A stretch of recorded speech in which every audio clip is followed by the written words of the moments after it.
ಇವತ್ತು ನಮ್ಮ ಜಿಲ್ಲಾ ಗ್ಯಾರಂಟಿ ಪ್ರಾಧಿಕಾರ ಮೈಸೂರು ಜಿಲ್ಲೆ ವತಿಯಿಂದ ಒಂದು ಮಾಸಿಕ ಸಭೆ, ಪ್ರಗತಿ ಪರಿಶೀಲನಾ ಸಭೆಯನ್ನು ಏರ್ಪಾಡು ಮಾಡ್ಕೊಂಡಿದ್ದು, ನಮ್ಮ ಎಲ್ಲ ಉಪಾಧ್ಯಕ್ಷರು, ಸಮಿತಿಯ ಉಪಾಧ್ಯಕ್ಷರು, ಸದಸ್ಯರು, ಹಾಗೆ ಎಲ್ಲ ಜಿಲ್ಲಾ ಮಟ್ಟದ ಅಧಿಕಾರಿಗಳು, ತಾಲೂಕು ಮಟ್ಟದ ಅಧಿಕಾರಿಗಳು ಭಾಗವಹಿಸಿದ್ರು ಈ ಒಂದು ಕಾರ್ಯಕ್ರಮದಲ್ಲಿ.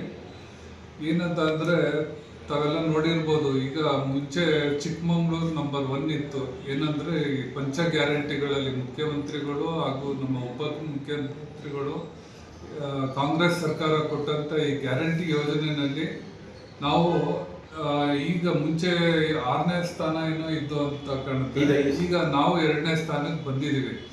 ಆ ಮಟ್ಟಕ್ಕೆ ನಮ್ಮ ಅಧಿಕಾರಿಗಳು, ನಮ್ಮ ಎಲ್ಲ ಸದಸ್ಯರೂ ಈ ಒಂದು ಪ್ರಗತಿನ ಅಲ್ಲಲ್ಲೇ ಪರಿಶೀಲನೆ ಮಾಡಿ, ಎಲ್ಲಿ ನಮ್ದು ಏನಾದ್ರು ಲ್ಯಾಪ್ಸ್ ಆಗಿದ್ರೆ ಅದಕ್ಕೆ ಏನು ಸೊಲ್ಯೂಷನ್ ಬೇಕು ಆ ರೀತಿಗೆ ಒಂದು ಇದನ್ನ ಕಂಡುಕೊಳ್ತಾ ಈ ಒಂದು ಕಾರ್ಯಕ್ರಮ.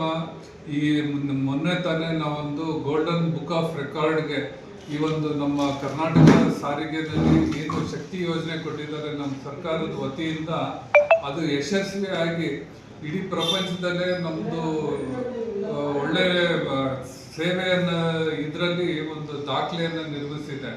ಆ ಒಂದು ಆಚರಣೆನೂ ಕೂಡ ಮಾಡಿದ್ದೀವಿ. ಇನ್ನೂ ಹೆಚ್ಚಿನ ರೀತಿಯಲ್ಲಿ ಎಲ್ಲ ಗ್ಯಾರಂಟಿ ಯೋಜನೆಗಳನ್ನ, ಏನು ನಮ್ಮ ಗ್ಯಾರಂಟಿ ಯೋಜನೆಗಳನ್ನ ಬೇರೆಯವರೆಲ್ಲ ಟೀಕಿಸ್ತಾ ಇದ್ರು, ಬೇರೆ ಪಕ್ಷದವರು, ಇವತ್ತು ಅವರು ಅದನ್ನೇ ಫಾಲೋ ಮಾಡ್ತಾ ಇದ್ದಾರೆ.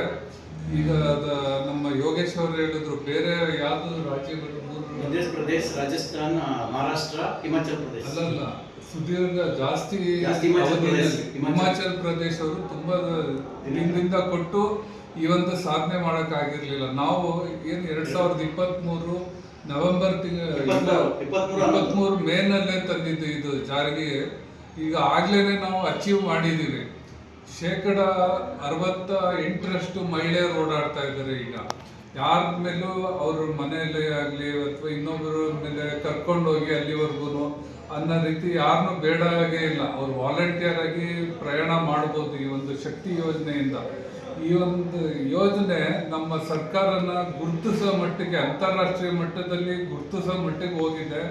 ಆ ಗೌರವನ ನಮ್ಮ ಮುಖ್ಯಮಂತ್ರಿಗಳು ಹಾಗೂ ರಾಜ್ಯ ಸರ್ಕಾರಕ್ಕೆ ಸಲ್ಲಬೇಕು ಅಂತ ಹೇಳ್ತಾ, ಹಾಗೇನೆ ಇನ್ನು ಬೇರೆ ಏನು ನಮ್ಮ ಶಕ್ತಿ ಯೋಜನೆ, ಹಾಗೆ ಅನ್ನಭಾಗ್ಯ ಯೋಜನೆ, ಈ ಗೃಹಲಕ್ಷ್ಮಿ ಯೋಜನೆ, ಈಗ ಮೊನ್ನೆ ತಾನೇ ಎಲ್ಲ ಈಗ ನಮಗೆ ಗೊತ್ತಿರಲಿಲ್ಲ ದುಡ್ಡು ಹಣ ಬಿಡುಗಡೆ ಆಗಿದೆ ಅಂತ. ಸುಮಾರು ಜನ ಏನು ಗೃಹಲಕ್ಷ್ಮಿಯರು, ಮನೆ ಯಜಮಾನಿಯರು ಅವರೇನೆ ಈಗ ಬಂತು ನಮ್ಮ ಅಕೌಂಟ್ಗೆ ಅಂದಾಗ ನಮಗೆ ಒಂಥರ ಹರ್ಷ ಆಯಿತು.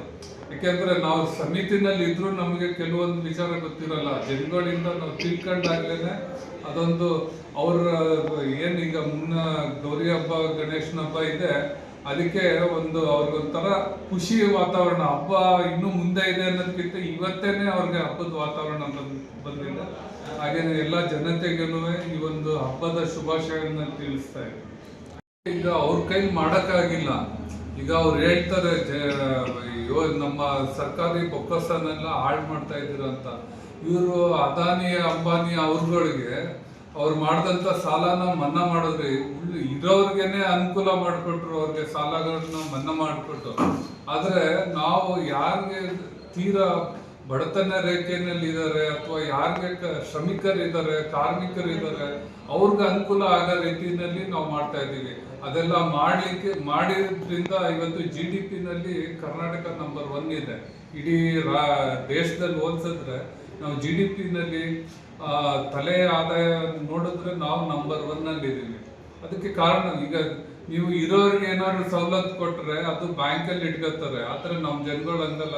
ಈಗೇನು ಸೌಲಭ್ಯ ಪಡ್ಕೊತಾ ಇದ್ದಾರೆ, ಅವರು ಅದನ್ನ ಮಾರ್ಕೆಟಲ್ಲಿ ಖರೀದಿ ಮಾಡೋದ್ರ ಮೂಲಕನೋ ಅವರ ಬದುಕನ್ನು ನಿರ್ವಹಿಸೋದಕ್ಕೋ ಯಾವುದೋ ಒಂದಕ್ಕೆ ವಿನಿಯೋಗಿಸ್ಕೊಂಡು ಅದು ನಮ್ಮ ಆರ್ಥಿಕತೆ ಅಭಿವೃದ್ಧಿ ಆಗೋದಕ್ಕೂ ಕಾರಣ ಆಗುತ್ತೆ.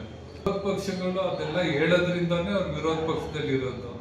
ಅವತ್ತು ಅವರೇ ಸಾಧನೆ ಮಾಡಿ ಇದನ್ನೆಲ್ಲ ಕೊಟ್ಟಿದ್ರೆ ಅಥವಾ ಏನಾದ್ರು ಜನಪರ, ಹಂಗಾದ್ರೆ ಅವರು ಅಧಿಕಾರ ಕಳ್ಕೊಳ್ಳೋದಕ್ಕೆ ಕಾರಣ ಏನು ತಾವೇ ಯೋಚನೆ ಮಾಡ್ಬೋದು. ಸುಮ್ಮನೆ ಆಶ್ವಾಸನೆ ಕೊಟ್ಟಿಲ್ಲ, ನಾವು ಅನುಷ್ಠಾನನೂ ತಂದಿದ್ದೀವಿ.